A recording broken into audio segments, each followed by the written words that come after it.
Fais silence, laisse que ton esprit seul domine dans le nom de Jésus. Amen. Amen. Bien-aimés dans le Seigneur, bonjour. Vous qui nous suivez de l'autre côté, nous vous disons bonjour. Que Dieu soit loué. Ce matin, nous voulons partager avec vous un thème très intéressant. Je viens aujourd'hui pour qu'un cœur qui était fatigué, un cœur qui a longtemps souffert, puisse se relever. Alléluia. Je prie ce matin que cette parole soit une parole de consolation pour toi. Que cette parole est pour t'encourager, pour te dire qu'il y a encore de l'espoir. Pour te dire qu'il y a quelqu'un qui a encore besoin de toi. Bien que beaucoup peuvent t'abandonner, beaucoup peuvent croire à autre chose, beaucoup peuvent t'oublier. Mais ce matin, je viens te dire que l'Éternel a besoin de toi. Alléluia. Gloire à l'Éternel. Nous allons partager la parole de Dieu. Nous serons dans le livre, dans l'évangile selon Jean, chapitre 5, le verset 1 jusqu'au verset 9. Nous lisons dans le nom de Jésus. Après cela, il y eut une fête des Juifs, et Jésus monta à Jérusalem. Or, à Jérusalem, près de la porte des brebis, il y a une piscine qui s'appelle en hébreu Bethesda, et qui a 5 portiques. Sous ces portiques étaient couchés un grand nombre de malades, des aveugles, de boiteux, des paralytiques qui attendaient le mouvement de l'eau. Car un ange descendait de temps en temps dans la piscine et agitait l'eau. Et celui qui descendait le premier après que l'eau avait été agitée était guéri, quelle que fût sa maladie. Là s'est trouvé un homme malade depuis 38 ans. Verset 6. Jésus l'ayant vu couché, et sachant qu'il était malade depuis longtemps, lui dit: veux-tu être guéri? Le malade lui répondit: Seigneur, je n'ai personne pour me jeter dans la piscine quand l'eau est agitée. Et pendant que j'y vais, un autre descend avant moi. Lève-toi, lui dit Jésus, prends ton lit et marche. Aussitôt cet homme fut guéri, il prit son lit et marcha. Alléluia. Bien-aimés, cette parole qui vient ce matin, comme je le dis, c'est pour encourager quelqu'un. Nous voyons l'histoire de ces passages ici, c'est que on nous parle de Jésus et d'un paralytique. Jésus, après, il venait de quelque part et il s'est présenté dans une fête. On ne nous précise pas réellement quelle était cette fête, mais si nous voyons le contexte tel que nous sommes en train de le lire dans la parole de Dieu, dans le chapitre 4, la Bible parle du mois au chapitre 4, verset 35. La Bible est en train de parler de la moisson. On croit que au chapitre 4, la fête qui était là, c'est la fête de la moisson. Donc, ça serait au mois de décembre, au mois de novembre-décembre. Et si nous traversons au chapitre 6, là, on est en train de parler de la Pâque qui devrait arriver après cet événement. Donc, cette fête, selon le contexte de la Bible, c'est la fête que les Juifs étaient en train de célébrer, la délivrance que Esther avait accordée aux Juifs quand elle était reine, en fait. Et nous pouvons le voir dans le livre d'Esther, chapitre 9, verset 18. C'est que Mardochée avait demandé que cet événement puisse commencer à être célébré depuis ce jour-là, quand ils ont été libérés.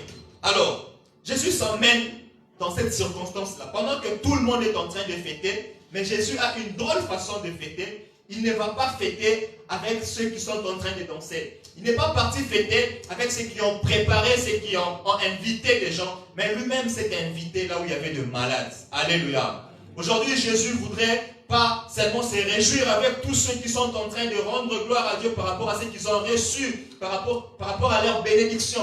Mais Jésus s'invite aussi dans ta situation aujourd'hui parce qu'il veut te faire du bien. Alléluia. Il était là, il était dans la piscine de Bethesda. Et il a rencontré cet homme. Cet homme, la Bible nous dit qu'il était malade pendant 38 ans. Alléluia.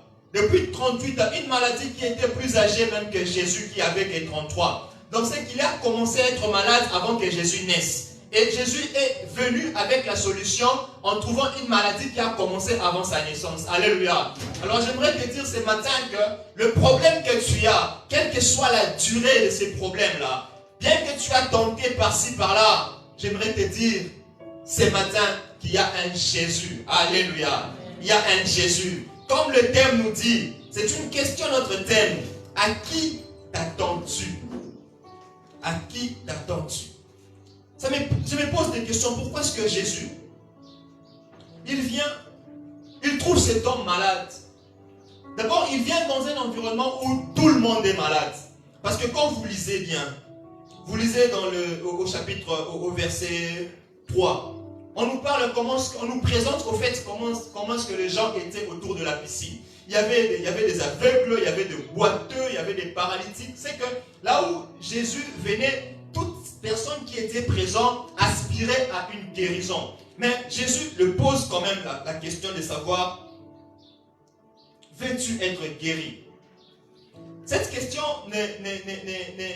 ça peut nous étonner, mais je me demande, une personne qui a été malade pendant 38 ans, une personne qui a souffert pendant longtemps, une personne qui se sent abandonnée, est-ce qu'en lui, il avait encore le goût d'être guéri?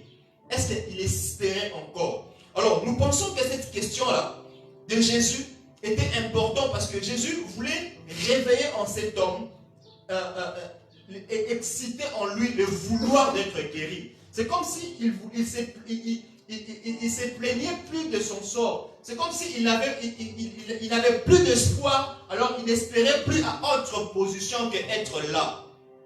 Alléluia. Il ne s'attendait plus à rien. Cet homme il pensait plus que quelqu'un pourrait penser à lui.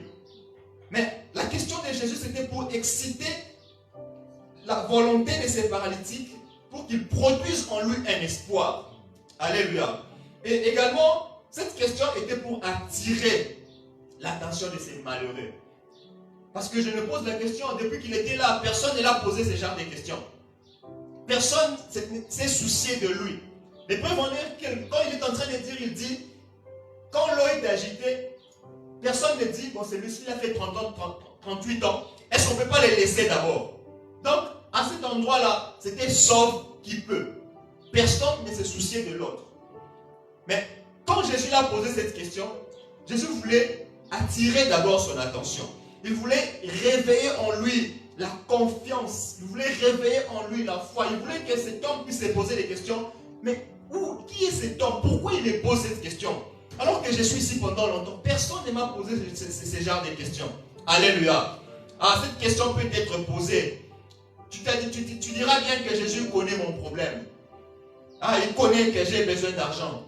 Il sait bien que je dois me marier. Mais Jésus vient te poser la question. Veux-tu être marié? Alléluia. Peut-être que tu diras, non, pas maintenant. Ah, il va te laisser. Peut-être parce que tu veux que ta fête soit tellement, ne soit pas peut-être ici. Et tu voudrais peut-être te marier ailleurs. Jésus voudrait que sa volonté puisse rencontrer la foi dans ton cœur. Voilà pourquoi il pose cette question, afin que cet homme puisse, qu'il y ait un réveil dans le cœur de cet homme, qu'il y ait une pensée qui puisse attirer son attention à celui qui l'a posé cette question. Alléluia. Ah, j'ai béni Dieu pour cette parole. J'aimerais que ce matin, que quelqu'un puisse s'attendre à quelque chose. Alléluia. Là où tu me suis, je ne sais pas si tu t'attends à qui. Alors nous allons parler des attentes. Notre passage, notre thème nous pose la question, à qui t'attends-tu? À qui t'attends-tu, bien-aimé? Attendre, ce n'est pas bouger. C'est rester quelque part. C'est patienter. S'attendre, c'est avoir prévu quelque chose. Je m'attends à quelque chose. C'est parce que quelque chose a été prévu. C'est s'imaginer quelque chose. C'est ça, c'est la forme pronominale du verbe attendre. S'attendre. S'imaginer quelque chose. Alors nous allons parler de 3 attentes. La première attente, c'est s'attendre à la chance de la vie. J'appelle ça les hasards. Au verset 4, la Bible dit, car un ange descendait de temps en temps dans la piscine. L'ange n'avait pas de rêve. L'ange n'avait pas de programme. Il descendait de temps en temps. Il y avait des jours où il ne descendait pas. Il y avait des mois où il ne venait pas. Il y avait des semaines où l'eau ne bougeait pas. Donc c'était par chance qu'il descendait. C'était par hasard qu'il descendait. On ne peut pas programmer le jour où l'ange venait pour agiter l'eau afin que les gens soient guéris. Alléluia. Donc, il y avait des personnes qui s'attendaient à ce que l'eau soit agitée. Ils n'avaient pas de programme. Il y a aussi des gens dans la vie aujourd'hui qui s'attendent au hasard. Il y a des gens qui s'attendent au fait à ce que la vie va leur donner. Si je m'imagine la scène de cette piscine, je vois quelqu'un qui est malade aujourd'hui. Il fait un programme d'aller dans la piscine. Et le jour où il y va, l'eau est agitée, il est jeté dans la piscine et il est guéri. Voilà la chance. Voilà les hasards. Il y a des gens qui étaient là pendant 20 ans, qui n'avaient jamais été guéris. Il y a des gens là qui étaient là pendant beaucoup de mois, qui n'avaient pas été guéris. Mais il y avait aussi des personnes qui, le même jour, il vient, la chance les sourit et il guérit. C'était les hasards. On n'a pas de programme, on n'a pas de projet, on est passif, on n'agit pas, on attend ce que la vie va nous offrir. Alléluia. Voilà pourquoi beaucoup sont en train de s'imaginer, beaucoup sont en train de se lamenter. Comment est-ce que cet homme, comment est-ce que ces couples, à peine ils viennent de se marier, ils ont déjà des enfants. Parce que tu t'attends à que la chance te sourisse aussi dans le mariage afin que tu aies des enfants. Il y a des gens qui se plaignent, cette relation vient à peine de commencer. Mais comment est-ce qu'ils vont déjà se marier? Moi, je suis fiancé depuis 30 ans. Alléluia. Les fiançailles ont tellement duré. Parce que tu t'attends à rien. Tu t'attends au hasard. Tu veux que la chance te sourisse. Tu es en train de te lamenter. Parce que ceux qui viennent après toi semblent avancer. Il y a quelqu'un qui a fini ses études à peine, mais il a un bon travail. Ton diplôme a fait beaucoup d'années. Parce que tu t'attends au hasard. Tu t'attends à la chance de la vie. Tu veux que la chance te sourisse. Tu vas attendre longtemps. Oui, ça peut te sourire. Parce que la chance, ça peut être une bonne ou bien une malchance. Alléluia. Alors, il faut s'attendre à tout. C'est pourquoi nous disons que celui qui s'attend à la chance de la vie risque sa vie et l'expose à tout. Celui qui s'attend à la chance de la vie risque sa vie et l'expose à tout. Parce que la chance, c'est un concours de circonstances jugées malheureux ou heureux. Ce sont des circonstances qui viennent. On ne sait pas si ça va marcher ou ça ne va pas marcher. Donc, c'est très risquant de s'attendre à la chance. C'est très risquant de s'attendre au hasard. Il y a des gens qui n'ont pas de projet, mais ils se disent, je sais qu'un jour ça va marcher. Au fait, où est-ce qu'ils ont basé leur foi? En rien. Ils vont te donner des exemples des personnes qui pendant qu'ils marchaient, ils ont ramassé l'argent. Ils vont te donner des témoignages des personnes qui ont joué les lotos et ils ont gagné l'argent. Ce sont des jets de hasard. Tu ne sais pas si ça va marcher ou pas. Voilà pourquoi la Bible ne nous encourage même pas à jouer à ces jeux de hasard. Alléluia. Parce que s'attendre à la chance, c'est s'attendre à rien, c'est s'attendre à tout.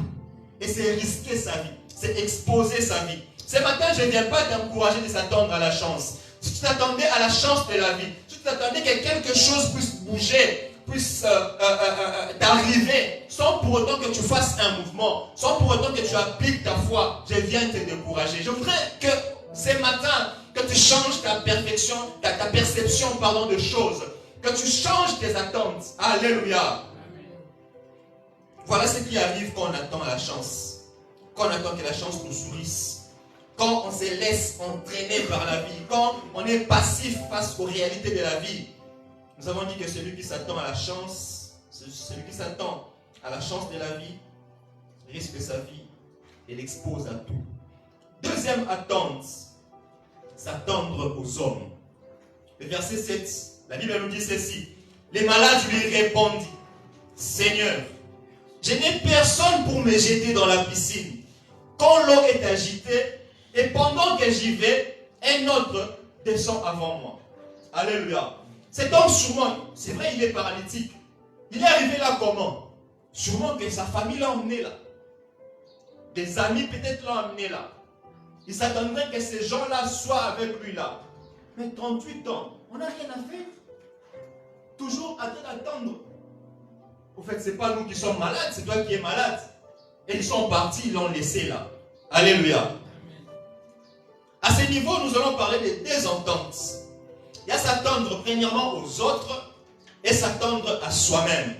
Cet homme, il s'attendait d'abord aux autres. Parce qu'il dit que je n'ai personne pour me jeter dans la piscine. Pour se jeter le premier dans la piscine, il fallait avoir quelqu'un de fort qui est à côté de toi parce qu'il était paralytique. Quelqu'un qui pourrait l'aider à le jeter dans l'eau le premier. Il fallait s'attendre peut-être à une équipe. Tu formes une délégation, tu formes une équipe qui est une association. L'association des personnes qui vont me jeter dans l'eau. c'est quoi? Association des personnes jetées dans l'eau. APJ, quelque chose comme ça. Alléluia. Donc il fallait qu'il y ait des gens là disponibles à chaque fois que l'eau sera agitée, que cette association-là puisse les jeter dans l'eau. Mais malheureusement, il n'y en avait pas. Malheureusement, il n'y en avait pas. Il y en a pour réussir dans la vie, ont mis foi en un homme.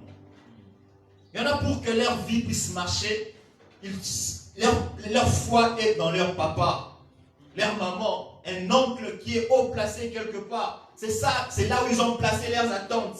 Parce que mon mari est tel part, parce que ma femme est telle. Il y en a qui s'appuient en leur appartenance même tribale, une association des ressortissants d'eux. Parce que nous avons la primature. C'est notre oncle qui est là. C'est que notre lignée est déjà assurée. Nous, parce que nous venons de tel coin. Nous, parce que nous venons de telle province. Voilà les attentes des hommes. Mais cet homme s'attendait à des hommes, il n'a rien vu. La deuxième attente, c'est que c'est aussi s'attendre à soi-même. S'attendre à soi-même. Pour se jeter le premier parmi plusieurs, il fallait être aussi fort. Parce que je vois le monde qui était là. Alors il fallait courir, il fallait être fort, il fallait être rapide, il fallait avoir des facultés mentales pour suivre le mouvement de l'ange. Donc l'homme avait aussi une part de responsabilité pour sa guérison. Donc plusieurs sont ceux qui se disent, j'ai des capacités, je suis en mesure, j'ai étudié, j'ai un diplôme. N'est-ce pas que je peux facilement trouver du travail? Il s'attend à son diplôme pour avoir un emploi. Il y en a d'autres, des femmes qui s'attendent à leur beauté pour avoir le mariage. Ils se regardent, ils se disent, jamais, avec cette beauté, je ne peux jamais manquer un mari. Il y a des maris qui disent, parce que j'ai des moyens, parce que j'ai l'argent, le mariage ne me dit absolument rien. Il s'appuie sur son argent pour planifier sa vie. Ses attentes pour réussir, c'est ses capacités lui-même. Alléluia. Ses attentes pour réussir, c'est ses capacités lui-même. Il se voit, je suis en mesure de, je suis capable de. Ils ont mis foi en eux-mêmes. Ils ont mis foi en leur connaissance, en leur intelligence. Cet homme était en train de se dire, si j'étais peut-être sourd et que j'avais la capacité avec mes pieds de courir, je serais peut-être le premier à me jeter dans l'eau. Alléluia. Donc il est en train de voir sa capacité. Jérémie chapitre 17 verset 5. La Bible dit, ainsi parle l'Éternel, maudit soit l'homme qui se confie dans l'homme, qui prend la chair pour son appui et qui détourne son cœur de l'Éternel. Il est comme un misérable dans le désert. Il ne voit point arriver le bonheur. Alléluia. Il habite les lieux brûlés du désert, une terre salée et sans habitants. Voilà comment est-ce que la Bible est en train de traiter des personnes qui s'attendent aux hommes, des personnes qui ont mis leur confiance aux hommes, des personnes qui ont mis leur foi au parapluie, parce qu'ils se disent que nous avons quelqu'un dans la famille. J'ai mon frère qui est à l'étranger, j'ai mon frère qui est en Europe, j'ai ma tante qui est aux États-Unis. Et maintenant que ça brûle aux États-Unis, où est-ce qu'il ira maintenant? Maintenant que les Européens veulent venir chez nous, qu'est-ce qu'il va faire cet homme? Alléluia. Alléluia. Alors quand tu es en train de voir ces choses, quand tu es en train d'entendre des personnes sont en train de louer leur capacité, ils s'attendent à ce qu'ils connaissent, à leur relation, au parapluie qu'ils ont. Mais voyons maintenant les personnes qui n'ont ni parapluie. Comment est-ce qu'ils sont en train de se lamenter? Mettez-vous maintenant à la place des gens qui n'ont rien. Cet homme avait rien. Voilà pourquoi au verset 7 il dit, Seigneur, je n'ai personne pour me jeter dans la piscine, dans l'eau, quand l'eau est agitée. Et pendant que j'y vais, un autre descend avant moi.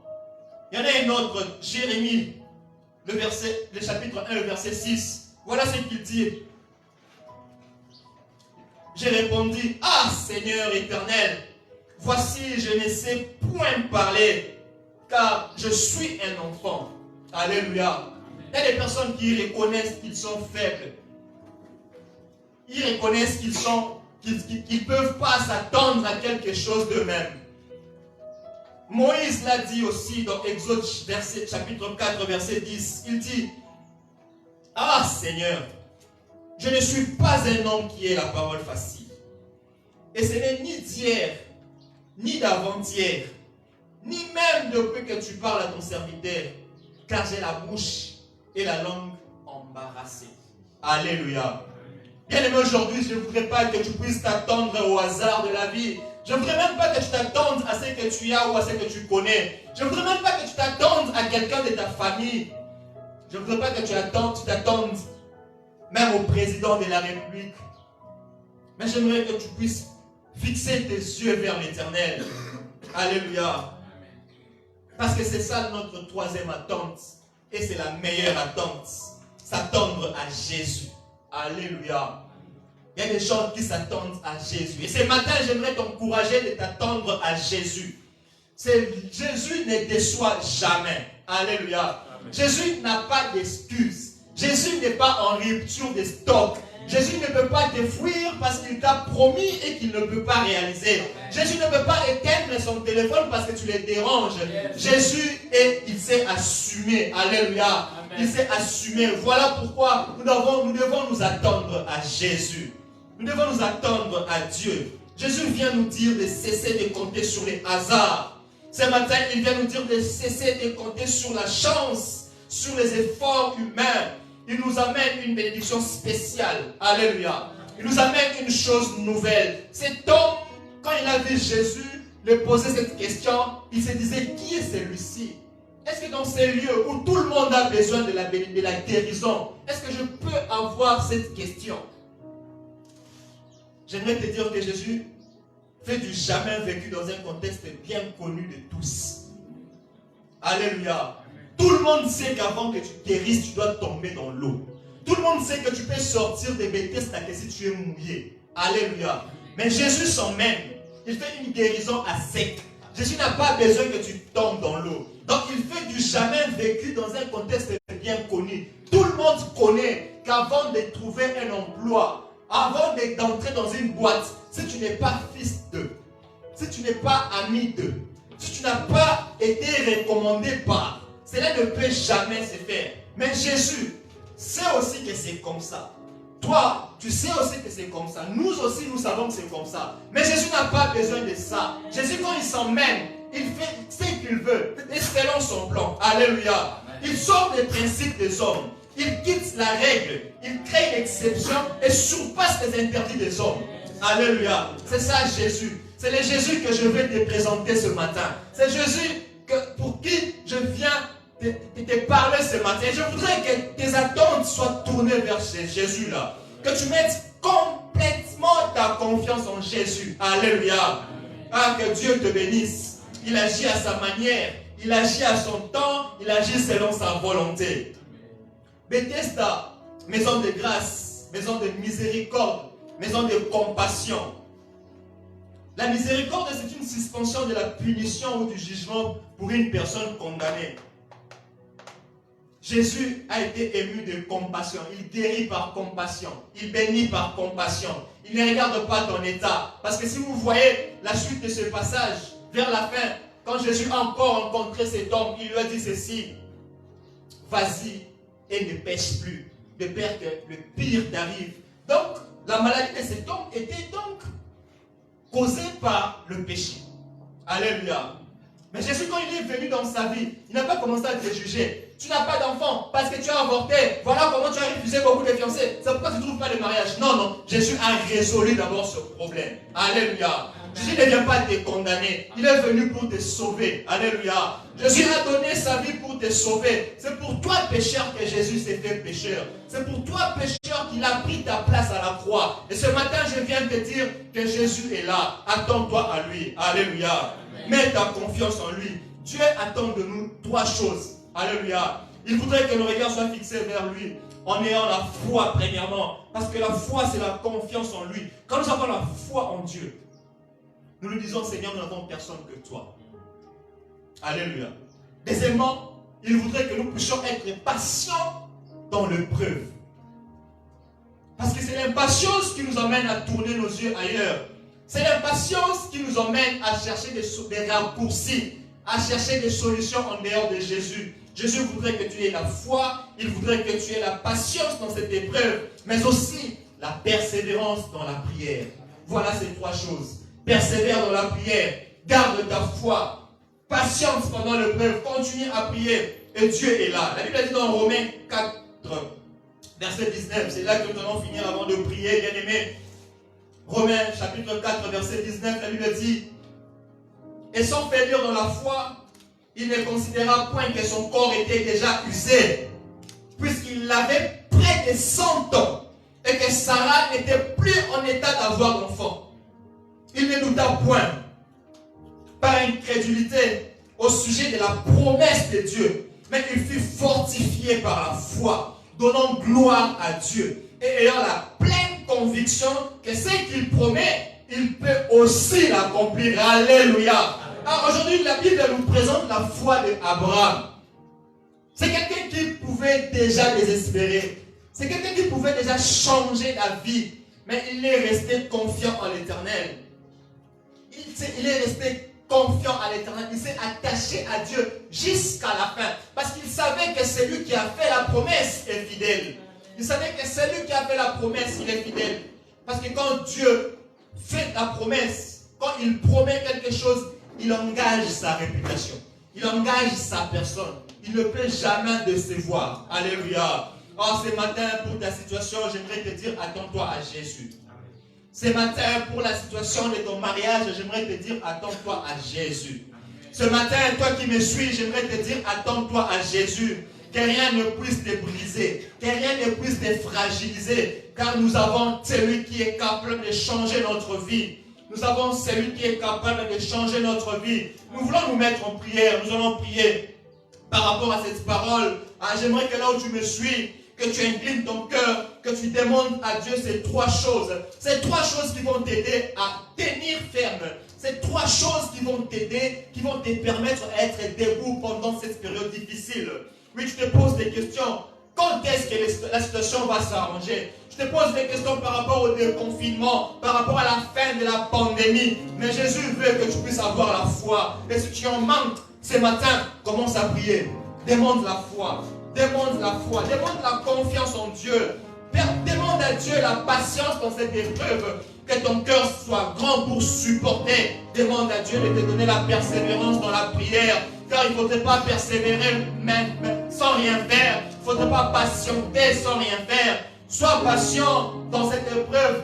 Sois persévérant dans la prière et la foi. Nous allons prier. Nous prions au nom de Jésus. Où tu me suis, commence à prier. Commence à parler à Dieu. Dis à Dieu, oui, mon cœur s'est fatigué. Mon cœur s'affaiblissait. Maintenant, je reviens à toi. Maintenant, je tombe à tes pieds. Je te prie maintenant, Seigneur, fortifie-moi. Augmente en moi la foi. Augmente en moi la confiance en toi. Que je sois patient dans cette épreuve. Que je sois patient dans cette épreuve. Oui, prie mon bien-aimé. Prie ma bien-aimée où tu me suis. Commence à élever une pensée dans ton cœur. Commence à demander la main de l'Éternel. Que tu sois soutenu.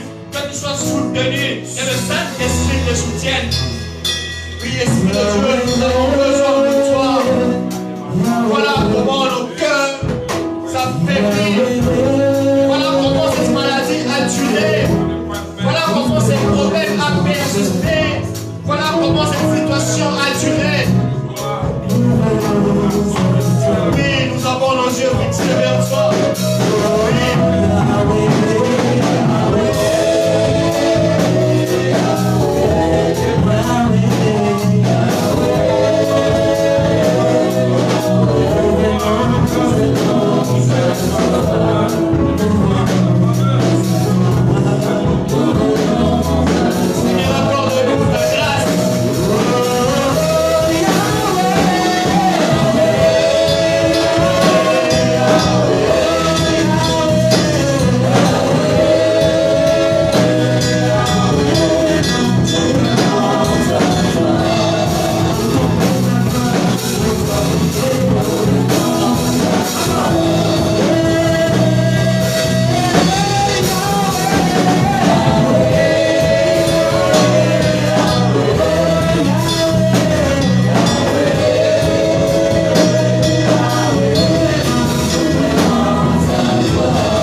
Est-ce que tu t'attends à ce que un homme vienne à ton secours? Est-ce que tu t'attends à ce que les circonstances soient favorables pour toi? Est-ce que tu t'attends à ce qu'un esprit puisse venir te sortir de la situation dans laquelle tu es? Est-ce que tu t'attends à une armée étrangère? Tu t'attends à des mercenaires qui puissent intervenir dans ta vie afin de pouvoir te délivrer de cette situation difficile? À qui t'attends-tu? C'est-à-dire, en qui tu places ta confiance pour obtenir la solution que tu recherches? Ou même en quoi tu places cette confiance? Est-ce en ton appartenance clanique, à ta lignée, à ta nationalité, à ta race? Est-ce que tu places ta confiance en cela? Est-ce que c'est ce que tu considères comme source de réussite? Le fait que tu portes un certain nom connu dans le pays, le fait que tu portes un certain nom connu dans le monde. Oh, ce matin, je veux te dire, ces choses ne sont qu'éphémères. Ce ne sont que des solutions éphémères. Le hasard, c'est un grand risque pour ta vie. Si tu attends que les circonstances soient favorables et tu comptes rien que sur cela, un concours de circonstances, tu mets ta vie en danger. Moi, je vais t'encourager ce matin à mettre ta confiance et à t'attendre à celui qui est maître des circonstances. Parce que lui peut décider que ces circonstances s'alignent en ta faveur. Est-ce que tu t'attends aux hommes? Oh, un homme, il meurt. Un homme, il passe. Un homme vient au pouvoir, demain il est destitué ou bien son mandat s'arrête. Si tu places ta confiance en l'homme, tu seras déçu. Parce que cet homme a aussi besoin de secours. Je vais t'encourager ce matin à placer ta confiance et à t'attendre à celui qui n'a besoin d'aucun secours externe pour résoudre son problème. La Bible me dit que sa droite lui vient au secours. Dieu n'a pas besoin d'un secours externe. Compter sur lui. Tu peux compter sur Jésus-Christ. Il est celui qui agit en dehors des principes établis. S'il a été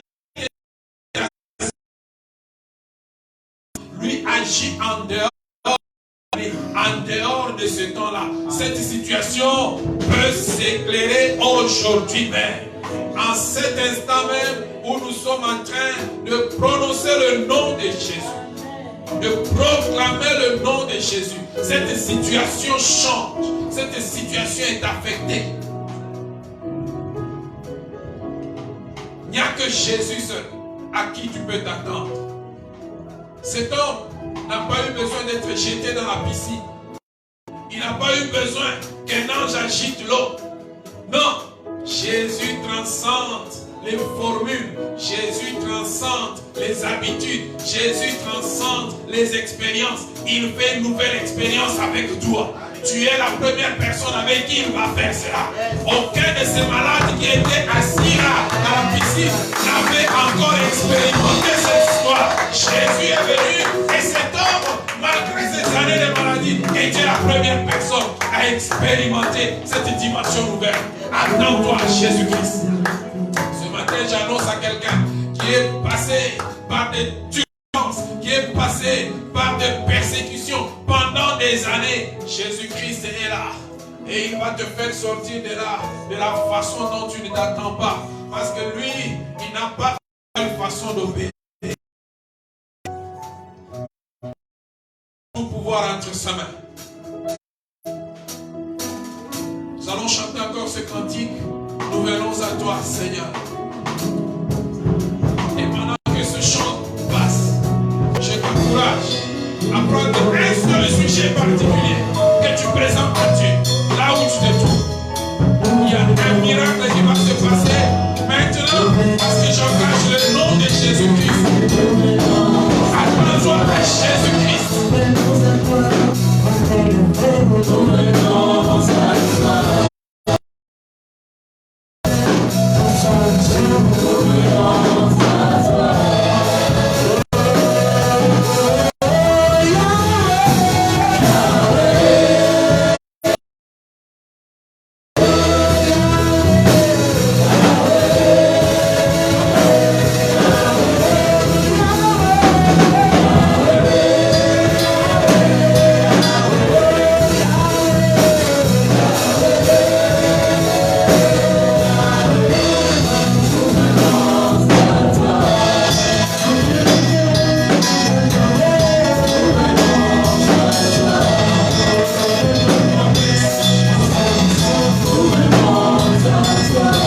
toi en qui nous pouvons placer notre confiance sans aucun risque d'être déçus. Parce que c'est ainsi que notre visage sera rayonnant de joie. Quand nous tournons nos regards vers toi, Seigneur, notre visage est rayonnant de joie. Ce qui causait la perturbation interne, ce qui causait la douleur interne est chassé parce que nous tournons nos regards vers toi. Moi, je m'attends à toi, Seigneur. Et Coex s'attend à toi, Seigneur. Ce frère, cette soeur qui est en train de suivre ce message s'attend à toi, Seigneur. C'est de toi que vient la vie, c'est de toi que vient la victoire, c'est de toi que vient la force, c'est de toi que vient la guérison, c'est de toi que vient la restauration. Maintenant, je te demande, Seigneur, d'agir et de toucher ce frère, de toucher cette soeur. On s'attend à toi.